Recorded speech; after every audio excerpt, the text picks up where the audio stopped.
ইতিহাসের পাতায় এমন কিছু অলৌকিক কাহিনী আছে যা যুগের পর যুগ মানুষের হৃদয়কে আলোকিত করেছে।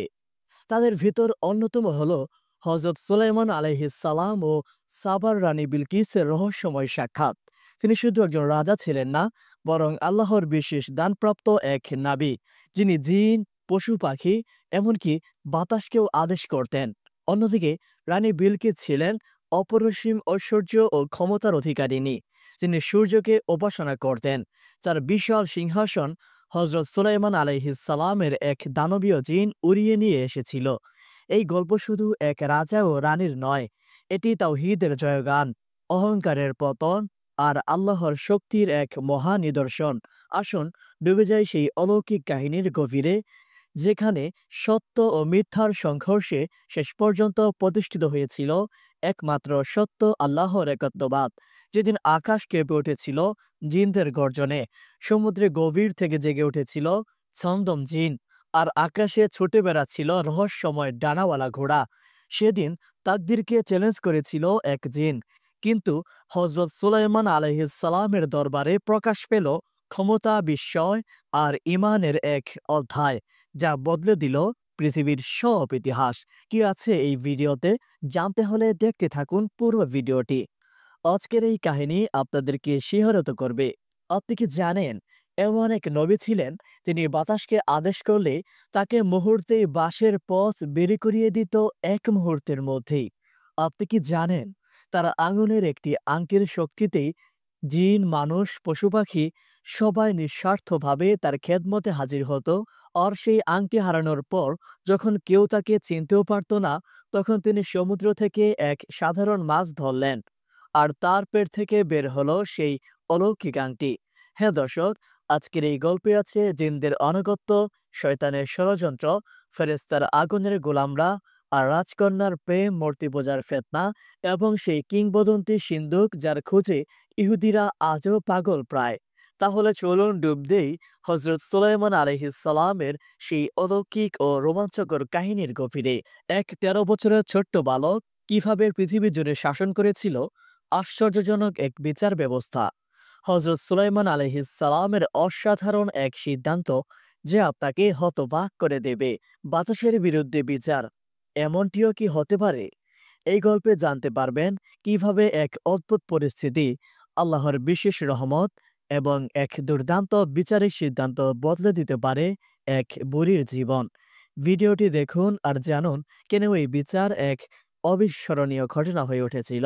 এটা শুধু গল্প নয়, এটা হিকমতের ও বিচারের এক বিশাল শিক্ষা। ইয়ামেনের শক্তিশালী সম্রাট আব্রাহা আল আশরাম অহংকার, অন্ধ ক্ষমতার নেশায় উন্মুক্ত এক শাসক। অসংখ্য যুদ্ধজয়ী হয়ে তিনি নিজেকে দুনিয়ার অপ্রতিরোধ্য শক্তি ভেবেছিলেন। তার চোখে কেবল আধিপত্য, তার মনে কেবল দম্ভ। কিন্তু ইতিহাস সাক্ষী, যেদিন তিনি আল্লাহর ঘর, পবিত্র কাবা ধ্বংসের সর্বনাশা পরিকল্পনা করলেন, সেদিনই তার জন্য লেখা হলো ধ্বংসের কালো অধ্যায়। আকাশ বাতাস থমকে গেল, মক্কার বুকে নামলো এক ভয়ঙ্কর দৃশ্য। হাজার হাজার হাতির গর্জন, সেনাবাহিনীর দম্ভ, আর তার বিপরীতে আল্লাহর অদৃশ্য শক্তি। এটাই সেই কাহিনী যেখানে ক্ষুদ্র পাখি পরিণত হলো মহাবলিয়ান বাহিনীতে, আর অহংকারী সম্রাট পরিণত হলো ধূলিকণায়, যা চিরকাল মানুষের স্মৃতিতে খোদাই হয়ে থাকবে। মিশরের সম্রাট ফেরাউন এক রাতে দেখলেন এক ভয়ঙ্কর স্বপ্ন। সামনের দিক থেকে দাউ দাউ করে এগিয়ে আসছে আগুন, পুড়িয়ে দিচ্ছে তার রাজপ্রাসাদ, সেনাদের ঘর বাড়িও পুড়িয়ে দিচ্ছে। অথচ এক জাতির ঘরে আজও লাগছে না। তেজস্বীরা বলল, বনি ইসরায়েলদের মধ্য থেকে জন্ম নিবে এক শিশু, যার হাতে ধ্বংস হবে তোমার সাম্রাজ্য। সেই শিশুকে হত্যা করতে ফেরাউন রক্তের নদী বয়ে দিয়েছিল মিশরে।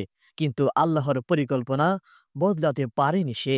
বছর কেটে গেল, সেই শিশুই বড় হয়ে দাঁড়ালো তার সামনে, চ্যালেঞ্জ করলো তার মিথ্যে ঈশ্বরের কাছে। কে সেই রহস্যময় শিশু? কিভাবে সে ভেঙে দিল বিশ্বের সবচেয়ে ক্ষমতাশীল শাসকের দম্ভ? জানতে হলে আজকের এই পুরো ভিডিওটি দেখতে থাকুন আমাদের সাথে। তিনি ছিলেন এক মহান নবী, যার হাতে ছিল পৃথিবীর সুবিশাল রাজত্ব, যার আদেশে মানুষ ছিল দাসের মতো অনুগত। পশু পাখির ভাষাও তিনি বুঝতেন, বাতাস তার ইশারায় চলত, এমনকি জিন জাতি তার নির্দেশে পুনর্নির্মাণ করেছিল বাইতুল আকসার মতো পবিত্র স্থান। এই গৌরব ছিল সেই অসাধারণ নবীর, যিনি ছিলেন পৃথিবীর বাদশাহ, কিন্তু তার হৃদয় ছিল নম্র, আল্লাহর ভয়ে পরিপূর্ণ। সেখানে ক্ষুদ্র পিঁপড়ের ডাকে থেমে যেত তার বিশাল রাজকীয় সেনাবাহিনী। এটি শুধু এক রাজত্বের কাহিনী নয়, বরং আল্লাহর প্রতি অগাধ ভালোবাসা ও নিষ্ঠার গল্প। প্রিয় দর্শক, আমরা এই ভিডিওতে বলতে যাচ্ছি নবী সুলাইমান আলাইহিস সালামের রহস্যময় ও অলৌকিক জীবনের গল্প, যেখানে বাতাস, জিন, পশু-পাখি সবই ছিল তার অধীনে। কিন্তু তিনি ছিলেন কেবল আল্লাহর প্রতি সম্পূর্ণ অনুগত। ইসরাফিল দ্বিতীয়বার যখন সিংহায় ফুৎকার দিবেন, পৃথিবী প্রচণ্ডভাবে ফেটে যাবে। কবরগুলো একে একে খুলে যাবে। হাজার হাজার বছরের পুরাতন ভাঙা কবর থেকে হাজার হাজার মানুষের হাড়ের হাড় ভেতর থেকে উঠে আসবে। তারপর বাহু, তারপর মাথা। হাড়গুলো একে একে জোড়া লাগবে। মাংস হাড়ের সঙ্গে আটকে যাবে। মাথায় চুল গজাবে। চোখ নিজের গর্তে ফিরে আসবে। মানুষ একে একে দাঁড়িয়ে যাবে। ধুলো আর মাটিতে থাকা, বিভ্রান্ত, নগ্ন, ভীত আর কাঁপতে থাকবে। তারা জিজ্ঞেস করবে, "কে? কে আমাদেরকে কবর থেকে জাগিয়েছে?" তারপর তাদের মনে পড়বে সেই ভয়াবহ সত্য। হায় আমাদের একই ভাগ্য! নবীগণ সত্য বলেছিলেন। এটি তো আর রাহমানের সেই প্রতিশ্রুতি। চারিদিকে চিৎকার, চিৎকার গুঞ্জন করবে। কিন্তু এখন অনেক দেরি হয়ে গিয়েছে। ভয়, ভয়ংকর ভয়, ভয় সর্বত্র ছড়িয়ে পড়েছে। তারা পালানোর জায়গা খুঁজে, কিন্তু কোথাও পালানোর সুযোগ তারা খুঁজে পাবে না। আর পালানোর কোনো জায়গাও সেখানে থাকবে না। তারপর দূর থেকে আওয়াজ আসে, ফেরেশতাদের আওয়াজ। তারা বলে, "চলো, সারি বেঁধে দাঁড়াও। মহা হাসরের মাঠে চলো।" মানুষ ভেড়ার দলের মতো একে একে দলবদ্ধভাবে মহা হাসরের দিকে এগিয়ে যাবে। পা কাঁপছে, হাঁটু থরথর করছে, শ্বাস ছোট হয়ে যাচ্ছে, হৃৎপিণ্ড দ্রুত ধর ধর করছে। তারা ফিসফিস করে বলে, ইয়া রব্বি, ইয়া রব্বি। কিন্তু দোয়া করার সময় এখন অনেক অনেক দেরি হয়ে গিয়েছে। অনেক দেরি। কারণ পৃথিবীতে যখন সুযোগ ছিল, তখন তারা দোয়া করেনি। সেই সময় তারা আল্লাহকে স্মরণ করত না। এখন স্মরণ করেছে, কিন্তু অনেক দেরি হয়ে গিয়েছে।